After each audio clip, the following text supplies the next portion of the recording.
Hey, I'm Allie Garland, and I'm doing my policy proposal podcast for Dr. Kaplan's class.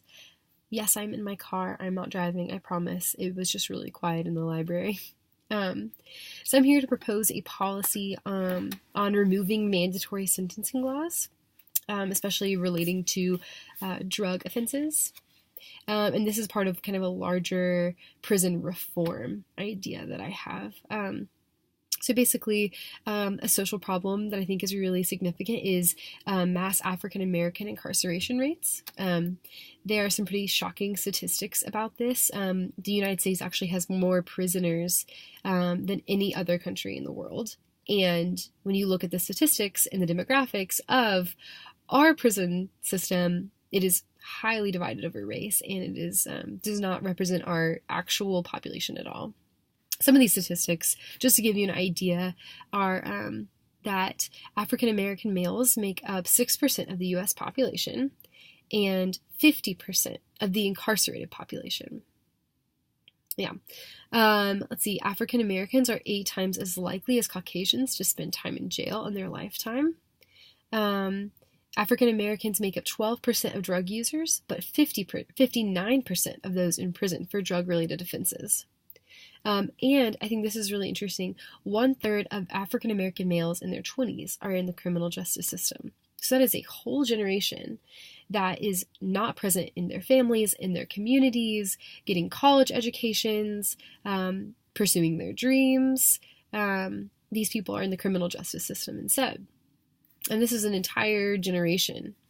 And so this impacts families. These are families that are missing their fathers. These are communities that are missing business leaders. In the overall society, we're missing these African American men. So you can look, there are a lot of different causes for this. There are a lot of different causes for America having such a high prison population, but I'm focusing a little bit more on the racial aspect of that. And so I think a really large reason for the racial disparity in incarceration rates is the war on drugs that began in the 70s.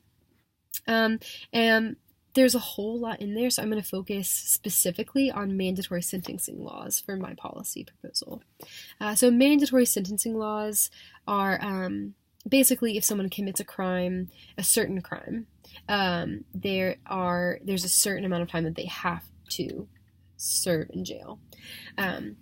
So this is for some like murder, child sexual assault, and then a lot of drug-related offenses that our federal government has set up. So for these, someone can have a certain amount of drugs that they are trafficking, importing, or exporting, and if they have enough of a certain kind of drug, then they will, no matter what the circumstances were, no matter what was going on, they'll have to serve 10 years in prison, 20 years in prison, or life in prison.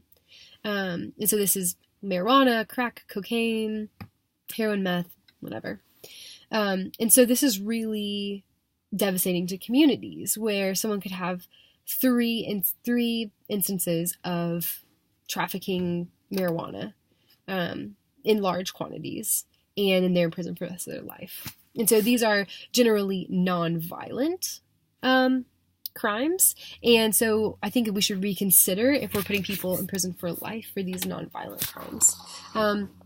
And so my solution, what I'm proposing, is to remove mandatory sentencing laws. They don't leave any room for a judge to actually deliberate, to incorporate factors, to include anything that could have contributed to it. Hopefully that could have smaller sentences in general. Shorter sentencing in prison for nonviolent crimes, and a push for more things like rehabilitation, community service, trying to treat this as a mental health issue, an epidemic, rather than just a criminal justice issue. And so I want to push for that prison reform. And so this would help reduce our prison population as a whole.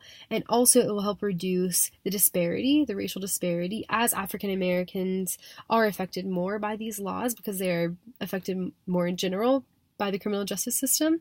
But also there's little disparities, such as you need significantly less crack to be convicted and have a mandatory minimum sentence than you do of cocaine. And cocaine is something usually used by white people, and crack is something that is often used in lower income African American communities. And so it's much easier to have to spend 10 years in prison for having a little bit of crack than it is for a lot of cocaine.